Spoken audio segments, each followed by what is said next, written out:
Hello students, welcome to Cambridge. I am your teacher Sushil Jain और हम discuss कर रहे हैं चैप्टर सॉल्यूशन को, जिसमें लास्ट हमने कल किया था numericals of concentration of solution. और आज हम चैप्टर में आगे बढ़ रहे हैं थ्योरेटिकल टॉपिक पर और उसको आज समझते हैं। ओके, तो आज हम जो टॉपिक डिस्कस कर रहे हैं उस टॉपिक का नाम है सोल्युबिलिटी। आज का जो टॉपिक हम डिस्कस कर रहे हैं उस टॉपिक का नाम है सोल्युबिलिटी। अब सोल्युबिलिटी जो हमें डिस्कस करनी है वो दो तरह के सॉल्यूशन की सोल्युबिलिटी हमें डिस्कस करनी है चैप्टर के अंदर। एक तो हमें डिस्कस करनी है उन सॉल्यूशंस की जो वोलेटाइल सॉल्यूशन है, और एक हमें डिस्कस करनी है उन सॉल्यूशन की जो नॉन वोलेटाइल है। और इनके बारे में आपको मैं बता चुका हूं, आई थिंक मैं आपको बता चुका हूं, नहीं तो मैं दोबारा बता देता हूं। ऐसे सॉल्यूशन जिसमें दोनों component solute and solvent volatile हैं, और हमारे केस में हम सॉल्यूट ले रहे हैं गैस जो कि वोलेटाइल होता है, और साथ में हम ले रहे हैं लिक्विड। तो एक तो हमें इन सॉल्यूशंस के लिए डिस्कस करना है, और दूसरा हमें डिस्कस करना है नॉन वोलेटाइल, जिसमें सॉल्यूट आपका नॉन वोलेटाइल होगा यानी सॉलिड, और लेना किसमें हमें वो लिक्विड में ही लेना है। तो इन दो तरह के सॉल्यूशंस के लिए हमें सॉल्युबिलिटी डिस्कस करनी है। तो पहले बात आती है कि what is the meaning of solubility. मैंने आपको सॉल्यूशन के बारे में बताया था कि तीन तरह के सॉल्यूशन होते हैं, अनसैचुरेटेड, सैचुरेटेड और सुपर सैचुरेटेड। अब जो सैचुरेटेड सॉल्यूशन होते हैं वो क्या होते हैं कि जिसमें और सॉल्यूट ना घुल सके एट ए गिवन टेम्परेचर, जिसमें और डिसॉल्व ना हो सके सॉल्यूट, उसको हम क्या कहते हैं, सैचुरेटेड बोल देते हैं। यानी कि कुछ ना कुछ अमाउंट तो घुला और उसके बाद अमाउंट घुलना बंद हो गया सॉल्यूट का, और वो जो अमाउंट सॉल्यूट का होता है उसको क्या बोलते हैं, कंसंट्रेशन। तो जब किसी सैचुरेटेड सॉल्यूशन की कंसंट्रेशन हम कैलकुलेट करते हैं तो उस सैचुरेटेड सॉल्यूशन की कंसंट्रेशन को हम क्या कहेंगे, सॉल्युबिलिटी कहेंगे। तो यानी कि हम अगर सिंगल एक लाइन में आपको बताना चाहूं तो एक लाइन में हम क्या कह सकते हैं कि द कंसंट्रेशन ऑफ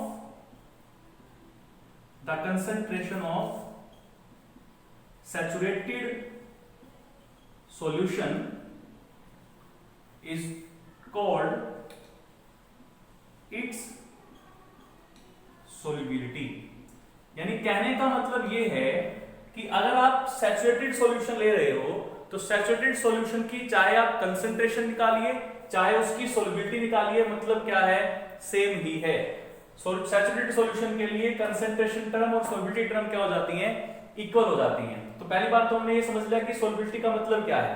सॉल्युबिलिटी का मतलब एक्चुअल में सॉल्यूट का अमाउंट ही है किसी भी सॉल्यूशन के अंदर, लेकिन कब, जब हमारा सॉल्यूशन क्या हो गया है, सैचुरेट हो गया है at a given condition of temperature and pressure. तो आई थिंक आपको थोड़ी सी सॉल्युबिलिटी का मतलब समझ में आ गया होगा कि सॉल्युबिलिटी का मतलब कंसंट्रेशन ही होता है, लेकिन कब, जब सॉल्यूशन कैसा है, सैचुरेट है।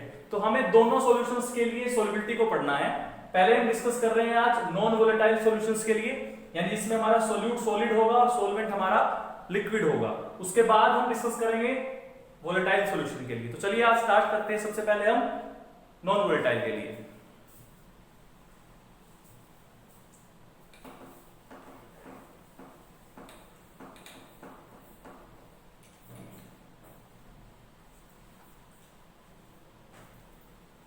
तो अगर हम नॉन वोलेटाइल की बात करते हैं, अब देखिए होता क्या है, होता यह है कि जब सॉल्यूशन सैचुरेट हो रहा है तो उस टाइम पे हम ये कहते हैं कि हमारा जो सॉल्यूशन है वो हमारा इक्विलिब्रियम पे आ गया है। कहने का मतलब ये है कि जब हम किसी सॉल्यूट को किसी लिक्विड सॉल्वेंट में डिसॉल्व कर रहे हैं तो वहां से क्या बनता है, सॉल्यूशन बनता है। लेकिन जब हम सैचुरेशन पर पहुंच जाते हैं तो हमें क्या दिखता है, हमें ये दिखता है कि सॉल्यूट और नहीं घुल रहा। जैसे फॉर एग्जांपल हम नमक घोल रहे हैं पानी में, कुछ टाइम के बाद हमें ऐसा दिखता है कि नमक पानी में नहीं घुल रहा है, घुलना बंद हो गया है, जितना डाल रहे हैं वो नीचे बढ़ा रहता है। एक्चुअल में ऐसा नहीं है।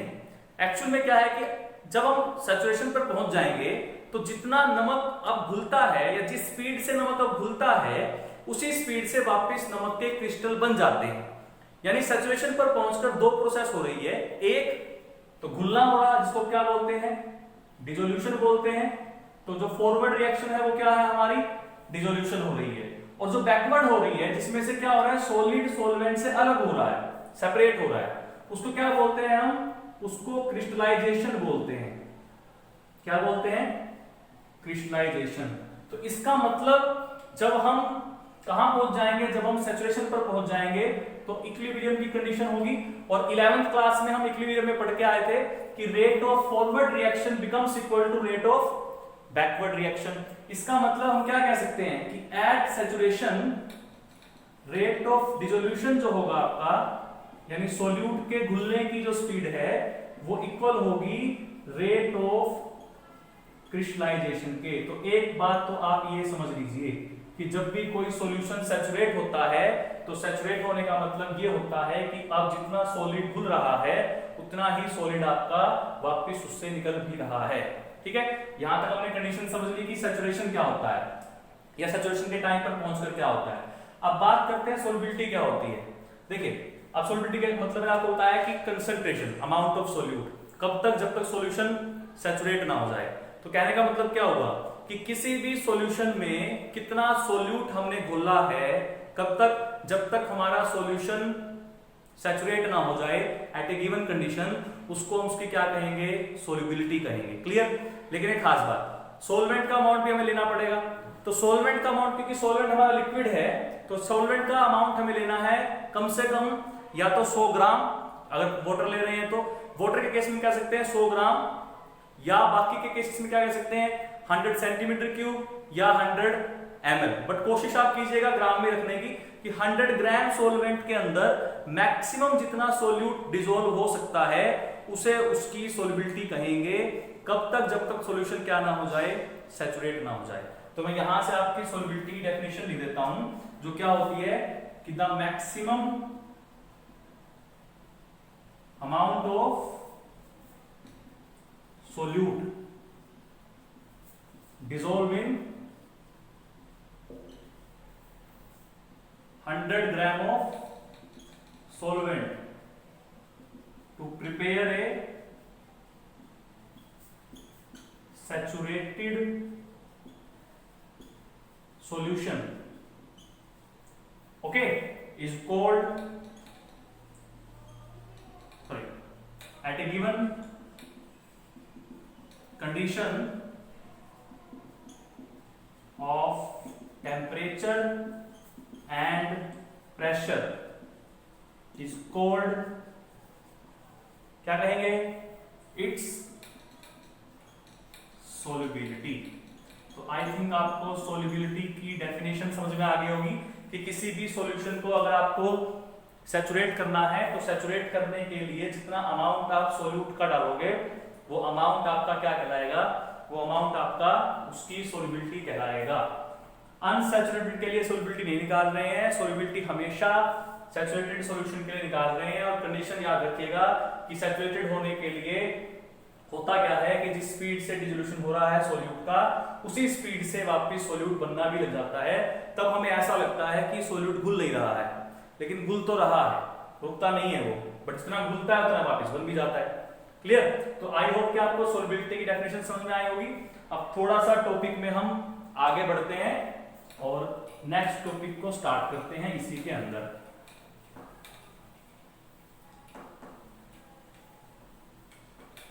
स्टूडेंट्स, आप वीडियो को शेयर सब्सक्राइब जरूर कीजिए। आप चैनल को सब्सक्राइब नहीं कर रहे हैं, आप सिर्फ वीडियो देख रहे हैं, अपने फ्रेंड्स को कहिए कि चैनल को सब्सक्राइब भी करें।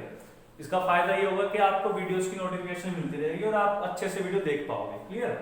अब बात करते हैं कि ऐसे कौन कौन से फैक्टर्स हैं जो कि किसी सॉलिड की सॉल्युबिलिटी को अफेक्ट करेंगे, डिक्रीज या इंक्रीज करेंगे, मतलब कब बढ़ेगी या कब घटेगी, उसको उसकी फैक्टर कहेंगे। जैसे आपने कई बार नोटिस किया होगा कि जब हम चीनी घोलते हैं पानी के अंदर तो गर्म पानी में चीनी जल्दी घुल जाती है, ठंडे पानी में चीनी घुलने में टाइम लगता है। इसका क्या मतलब है? इसका मतलब वहां पे फैक्टर कौन सा काम कर रहा है? टेम्परेचर का। कि जब टेम्परेचर लो है तो चीनी कम घुल रही है, मतलब सोल्युबिलिटी कम हो गई। जब टेम्परेचर हाई है तो सोल्युबिलिटी क्या हो गई उसकी? ज्यादा हो गई, चीनी ज्यादा घुल रही है। इसका मतलब टेम्परेचर में क्या आ गया कि चीनी एक ऐसा टेम्परेचर एक ऐसा फैक्टर हो गया जो सोल्युबिलिटी को अफेक्ट करता है। इसके अलावा और भी फैक्टर होंगे ऐसे फिर तो हमें वो फैक्टर ही डिस्कस करने हैं आज और देखते हैं कितना हम कर सकते हैं। मैं ज्यादा नहीं करवाऊंगा आपको, धीरे धीरे करेंगे आराम से, कोई दिक्कत नहीं है हमें। तो फैक्टर्स अफेक्टिंग द सोल्युबिलिटी किसकी, ऑफ ए सॉलिड, किसमें, इन ए लिक्विड। क्लियर? तो आई होप कि आपको समझ में आया और क्या करना है हमें। ज्यादा फैक्टर नहीं है, 2 ही फैक्टर हैं बस आपके ज्यादातर, जो कि किसी भी सॉलिड की सॉल्युबिलिटी को अफेक्ट करते हैं। तो वो फैक्टर क्या है आपके, हमें वही देखने हैं बस। सबसे पहला फैक्टर क्या है आपका, सबसे पहला फैक्टर आपका है नेचर, किसका, सोल्यूट का और सोलवेंट का, दोनों का नेचर आपस में कैसा है। एक तो ये फैक्टर है, ये बहुत इंपॉर्टेंट फैक्टर है, ये भी समझना है आज, ठीक है। दूसरा है आपका टेम्परेचर का फैक्टर। इस फैक्टर को हम टाइम मिलता है तो आज करेंगे, वरना हम इसको कल कंप्लीट कर पाएंगे। आज हम सिर्फ नेचर ऑफ सॉल्यूट और सोलवेंट को अच्छे से क्लियर करेंगे। क्लियर, समझ में आ गया? तो आज हम स्टार्ट करते हैं नेचर ऑफ सॉल्यूट और सॉल्वेंट को। इसको साथ के साथ नोट करते रहिएगा ताकि आपको बाद में प्रॉब्लम किसी तरह की ना आए, या फिर आप स्क्रीनशॉट भी ले सकते हो, यहां से आप बहुत अच्छे इसके नोट्स बना सकते हो, कोई दिक्कत नहीं है। चलिए जी, देखिए केमिस्ट्री में एक वर्ड आता है कि जो जैसा है वो वैसे में घुलता है, सुना होगा। अच्छे को अच्छा लगता है, बुरे को बुरा पसंद आता है, ये है ना। जैसी संगति में रहना चाहेगा उसको वैसी ही संगति पसंद में आएगी। अच्छे लोगों को अच्छे लोगों की संगति अच्छी लगती है, बुरे लोगों को बुरे लोगों की संगति अच्छी लगती है, शरारती बच्चों को शरारती बच्चों की संगति अच्छी लगती है, और पढ़ने वाले बच्चों को पढ़ने वाले बच्चों की संगति अच्छी लगती है। तो ये वही कह रहा है केमिस्ट्री भी कि जो जैसा है वो वैसे में घुलेगा। ओके, कैसे, देखिए अगर हमारा सोल्यूट पोलर है, और पोलर का मतलब आपको पता है कि जिसमें चार्ज हो, नेगेटिव और पॉजिटिव चार्ज हो मॉलिक्यूल के अंदर या कंपाउंड के अंदर, और सोलवेंट भी कैसा है, पोलर है। अगर दोनों का नेचर पोलर है तो उस केस में उसकी जो सोल्युबिलिटी है वो बहुत ज्यादा होगी। लेकिन अगर सोल्यूट हमारा नॉन पोलर है और सोलवेंट हमारा पोलर है तो उस केस में उसकी सोल्युबिलिटी या तो होगी नहीं या बिल्कुल कम होगी। सेम बात हम किसके लिए बोल सकते हैं, सोलवेंट के लिए, कि अगर हमारा सोलवेंट नॉन पोलर है तो वो पोलर में ज्यादा अच्छे से घुलेगा, लेकिन पोलर में वो ज्यादा अच्छे से नहीं घुलेगा। ये कितना अच्छा डायग्राम बन गया। तो आप इस डायग्राम को एज इट इज बना सकते हो, इससे आपको प्रॉब्लम नहीं आएगी याद करने में कि कौन किस में घुलता है। तो पोलर में बहुत अच्छे से घुलेगा, नॉन पोलर में बहुत अच्छे से घुलेगा, लेकिन पोलर नॉन पोलर में नहीं घुलता है और नॉन पोलर में नहीं घुलता है। समझ में आ गई बात? चलिए अब एक चीज हमें समझनी है कि भाई घुलते कैसे हैं। नमक पानी में गया, नमक पोलर है, NaCl जो है वो पोलर है, तो NaCl की सोल्युबिलिटी पानी में ज्यादा है। लेकिन अगर हम शुगर की बात करें तो शुगर की जो सोल्युबिलिटी है वो पानी में है, लेकिन NaCl से कम है, क्योंकि NaCl जो है वो हमारा प्योर आयनिक कंपाउंड है, ये ज्यादा पोलर है। लेकिन जो शुगर होता है वो एक पोलर कोवलेंट कंपाउंड होता है, पोलर कोवलेंट। तो इसकी जो पोलैरिटी है वो कम है, तो इसलिए पानी में कम घुलता है। ठीक है, तो इसका मतलब नेचर पे जो डिपेंड करता है दोनों के, सोल्यूट के भी और सोलवेंट के। तो आज मैं आपको सिखाऊंगा कि नमक जो है वो पानी में किस तरीके से घुलता है।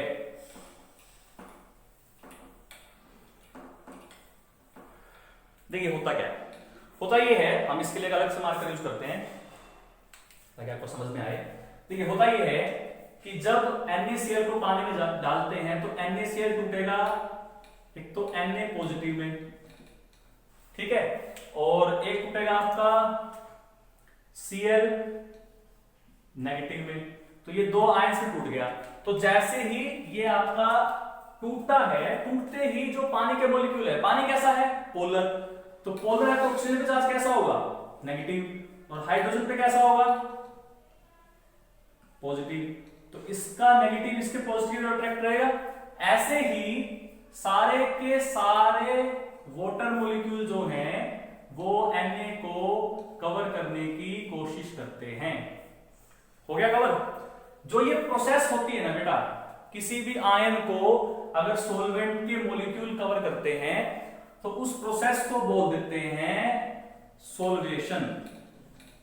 क्या बोल देते हैं? सोल्वेशन। अगर पानी यूज कर रहे हैं तो पानी वाले केस में इसको हम कह देते हैं हाइड्रेशन। ठीक है। और इस दौरान क्या होता है, इस दौरान एनर्जी रिलीज होती है। तो वो जो एनर्जी रिलीज हो रही है ना प्रोसेस के दौरान, इसको कवर करने के लिए, उस एनर्जी को बोल देते हैं हाइड्रेशन एनर्जी या सोल्वेशन एनर्जी। बात समझ में आ गई? क्या तो बात समझ में आ रही है? पहला स्टेप समझ में आ गया। जैसे यहां पर Na को वाटर ने कवर किया है, वैसे ही इसका जो पॉजिटिव पार्ट है वो किसकी तरफ रहेगा? वो रहेगा हमारा क्लोरीन की तरफ। इस तरह से यहां क्या आ गया हमारा, यहां पे हमारे हाइड्रोजन आ गए। इसने किसको कवर कर लिया?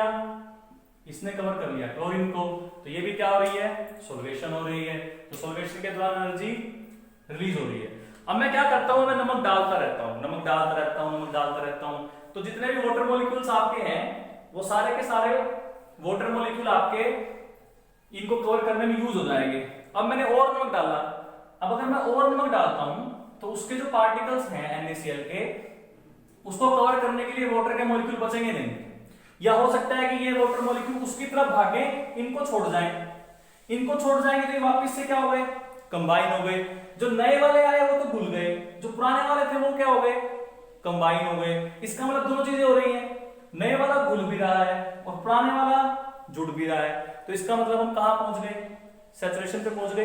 तो सैचुरेशन के टाइम पे क्या हो रहा है? इस वजह से सैचुरेशन आती है क्योंकि सारे के सारे वाटर मॉलिक्यूल क्या है हमारे यूज हो गए हैं NaCl को या किसी भी सॉल्यूट के पार्टिकल्स को कवर करने में। और इस वजह से और NaCl जो हमारा है वो हमें ऐसा लगता है कि नहीं घुल रहा है। क्लियर? अच्छा, अब दूसरी बात देखिए, NaCl तो गया, NaCl में से Na को Cl को अलग भी तो किया होगा। सबसे पहले तो अलग करना है ना, दो चीजें हैं। पहले NaCl को हम अलग करेंगे, ये NaCl हो गया आपका इस तरह से। इसको पहले हमने अलग किया, फिर अलग करके अलग रखना है। तो पहला काम क्या है? इसको अलग करना, फिर अलग रखना है, मतलब इसकी अरेंजमेंट को तोड़ना है। और अरेंजमेंट के लिए हम वर्ड यूज करते हैं लैटिस। क्या वर्ड यूज करते हैं? लैटिस। तो क्या करना है हमें? इसकी अरेंजमेंट को ब्रेक करना है। तो ब्रेक करने के लिए क्या करना पड़ेगा? हमें एनर्जी देनी पड़ेगी। तो उस एनर्जी को क्या बोल देंगे हम? Lattice energy. कि 1 मोल NaCl को ब्रेक करने के लिए जो एनर्जी हम दे रहे हैं उसको क्या कहेंगे? उसकी लैटिस एनर्जी कहेंगे। अब ध्यान से देखो भाई, सोल्वेशन एनर्जी क्या है हम दे रहे हैं, लैटिस एनर्जी सोल्वेशन एनर्जी क्या है हमें मिल रही है, और लैटिस एनर्जी क्या है हम दे रहे हैं। अब आप ये सोचो कि आपको देने में फायदा है कि मिलने में फायदा है? मिलने में फायदा है, देने में फायदा नहीं है।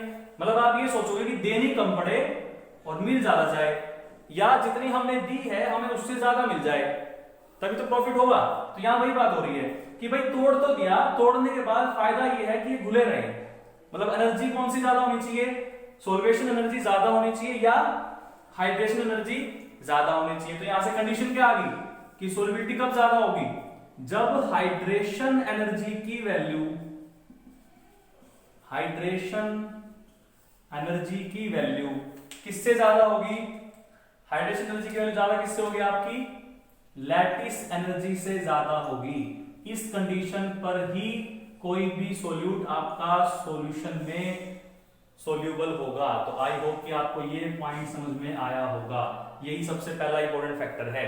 तो पोलर कंपाउंड पोलर में कब घुलते हैं? जब हाइड्रेशन एनर्जी की वैल्यू या सॉल्वेशन एनर्जी की वैल्यू लैटिस एनर्जी से ज्यादा होती है। नॉन पोलर के कंपाउंड में क्या होता है? नॉन पोलर कंपाउंड में दूसरी तरह की इंटरेक्शन काम करती है, जैसे एच बॉन्डिंग हो गई या वैन डेर वाल्स फोर्स हो गए। जितने ज्यादा वैन डेर वाल्स फोर्स होंगे उतनी ज्यादा अच्छे से सोल्युबिलिटी होगी। तो NaCl और वाटर की सोल्युबिलिटी, NaCl और शुगर की सोल्युबिलिटी वाटर में ज्यादा होगी as compare to organic solvent. इसी तरह से आपकी जो आयोडीन की सोल्युबिलिटी है वो अल्कोहल या CCl4 में ज्यादा होगी एज कंपेयर टू H2O के। क्यों?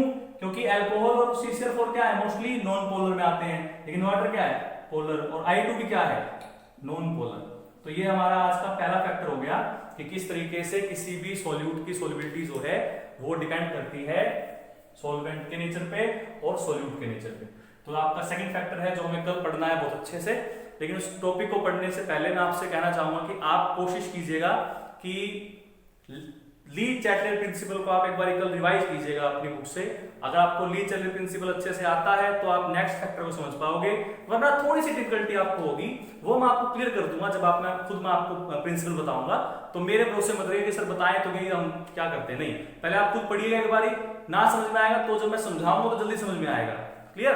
तो आज के लिए इतना काफी है मेरे ख्याल से। वर्क सॉल्युबिलिटी हमने समझा, कैसे निकालते हैं वो समझा, डेफिनेशन क्या है वो समझी, फैक्टर हमने देखे आज, उनमें से एक फैक्टर हमने अच्छे से डिस्कस किया, हाइड्रेशन एनर्जी क्या होता है वो समझा, सॉल्वेशन एनर्जी क्या होता है, या लैटिस एनर्जी क्या होता है। फिर भी अगर आपको डाउट्स हैं तो कमेंट्स में मुझे जरूर बताइएगा डाउट्स।